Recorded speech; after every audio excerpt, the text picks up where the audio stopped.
Saturday evening in Miramar began just as Gabby Thomas might have scripted it, with her hair and makeup drawing compliments.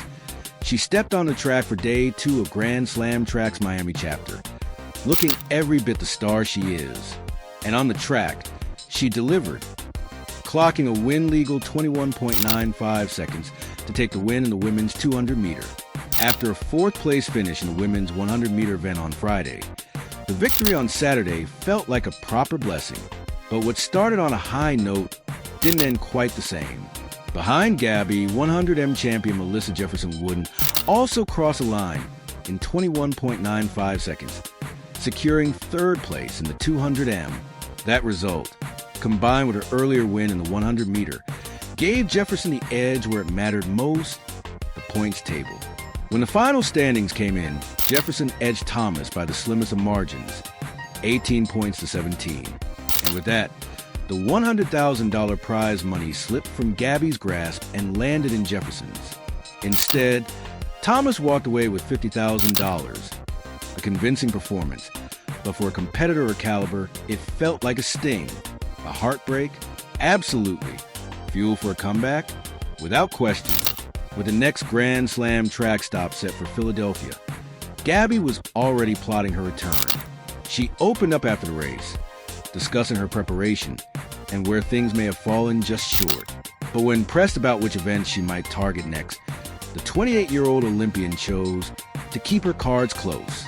"I think I'll keep it as a surprise for now," she said with a knowing smile, "for today, but it just wasn't enough."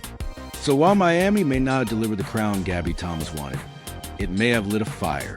And if history is any indication, that usually means something big is coming next.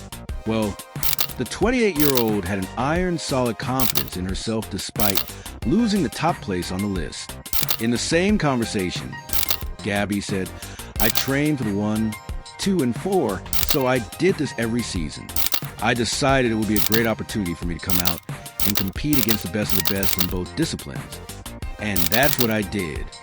So, will she drop the 100M group to enter the 400M event? She has some reasons, though. The women's 100-meter in Miami was stacked. From the gun, Melissa Jefferson-Wooden exploded out like a cannonball, clocking a wind-aided 10.76 seconds that left little doubt about who owned the moment.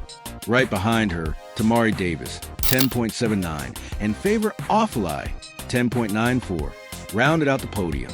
Then came Gabby Thomas, crossing in 10.97 seconds, her fastest 100M of the season. A breakthrough? Sort of. A win? Not quite.